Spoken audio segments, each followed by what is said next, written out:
Hey, happy Monday. I'm Joe.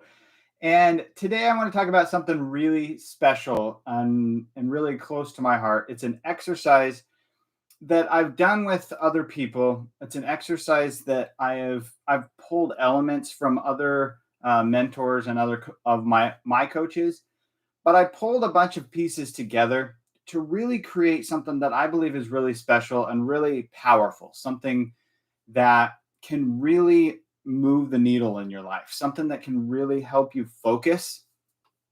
And I call it your compelling future. So many times in life, a lot of us, we kind of think we know what we want, right? We, maybe we want more money. We maybe want more success. We want more fulfillment. We want better relationships, whatever it is. You know, whatever you want is different than whatever I want. So we're all different. But one of the things that really anchors in what we want, what we're going toward, is what I call the compelling future. So when you're looking forward, what are you looking forward at? What does that look like to you? Again, it's going to be different for you than it is for me. So what I want to do is I want to really dig into your compelling future. I want to dig into what that means to you, what it means to have something to compel you, to pull you forward. I think it was Tony Robbins says that there's only so far you can go if you try and push through, whatever it is, whether it's obstacles or it's challenges or whatever it is. There's only so far you can go if you're just trying to bulldoze your way through it, right? But if you have something on the other side of that obstacle or whatever that's pulling you in, that's a completely different story. And that's part of where the compelling future comes in. If you have something that you're really looking toward, if you have something that you're really driving at, and that's pulling you in, it's much easier to be pulled in to try and push through. Does that make sense? All right, so let's go through this. I won't make it too long. You can actually download this from my YouTube channel. It's part of my free resource. So after we're done with this, download my free resource called Soar Beyond Limits. All of this is in there. There's a way that you can walk through this yourself. But I want to go through this step by step and kind of show you how it works. So first step is discovering your dreams. So that may sound pretty simplistic, but so many times a lot of us will just kind of start pushing through life, or we've been pushing through life for years, and we don't really focus on what our dreams are. I think a lot of times, especially sometimes achievers, we get so stuck in action mode, right? And obviously action is important. If you don't have action, you're never going to get anywhere. But we get so stuck in just the doing, right? Doing things instead of really focusing on why we're doing it, where we're going, what we want. And that's where your dreams come in. So the first step is discover your dreams. So really dig in and decide what's important to you. And the crazy thing is, it may not be exactly what first comes out. But if you start writing down your dreams, whatever it is, I want to be able to travel. I want to be successful. I want to have this much money. I want to try and get really specific on what your dreams are and really, really focus in on those, even if they're silly, even if you think they're silly, even if everyone else thinks they're silly. Just really focus in on what your dreams are. Second step is to dive into your values.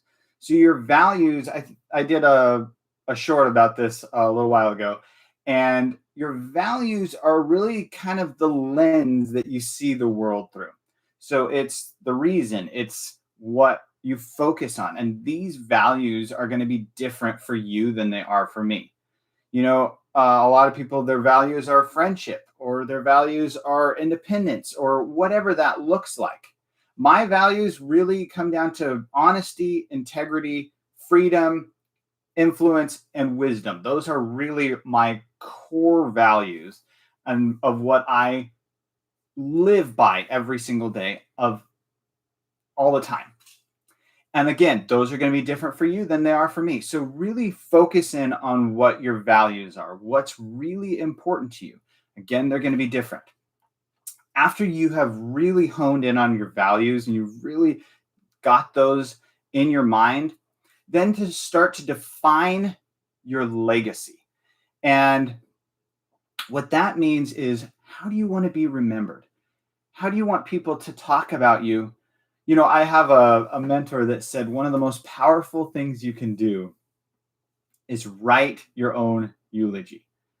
You know, if you really thought about what that means, what you would want people to say, what you would want them to remember you by, that's your legacy. That goes for your family, you know, your kids, your spouse. That goes for your company, your team, your colleagues. That goes for every area of your life.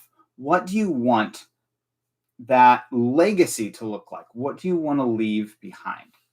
So after you've got these three after you got these three elements, you've got your dreams, you've got your values, and you've got your legacy. Those really tie into a coherent picture and show what you really want from the future. And then the next step after that is to actually experience that future.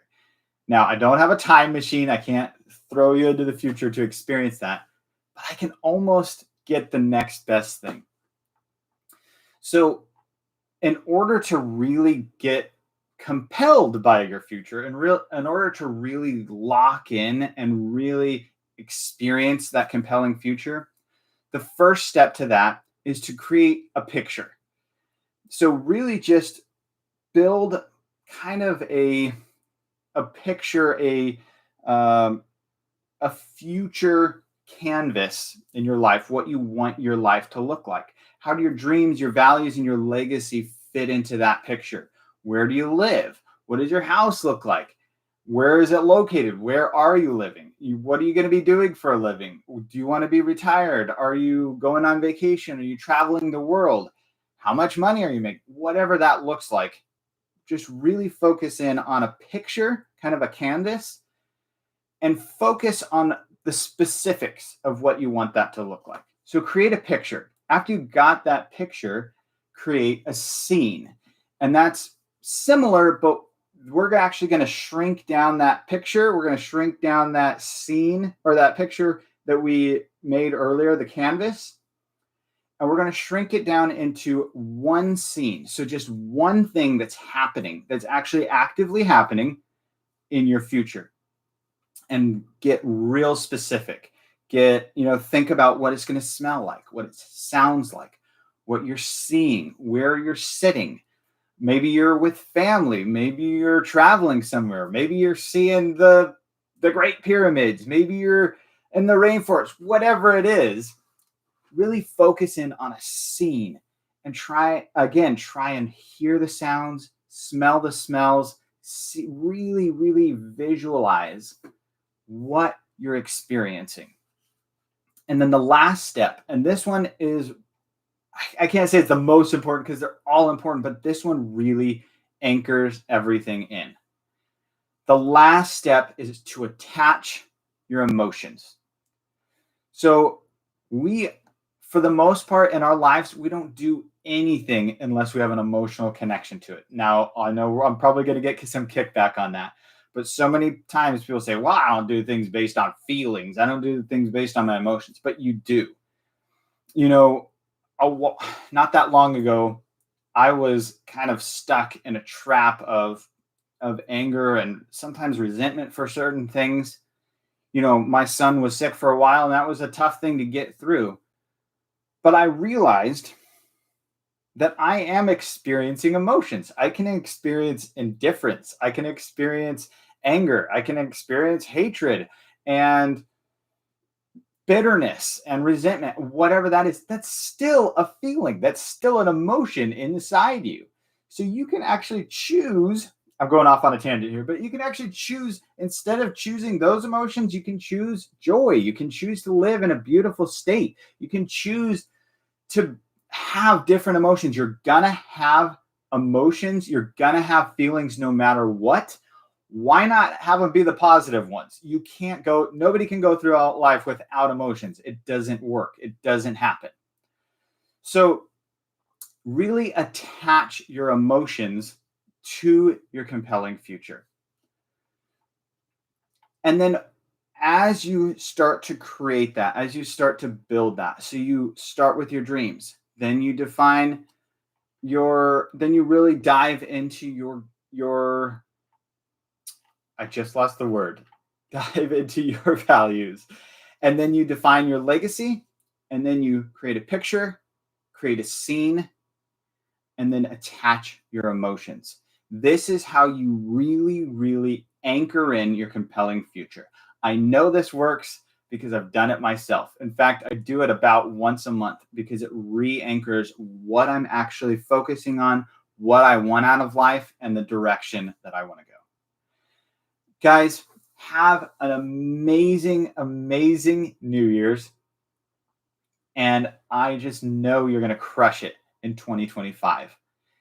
Thank you for being here. Thank you for watching the video. After you're done watching this, I would love for you to like, share, and subscribe for any future content.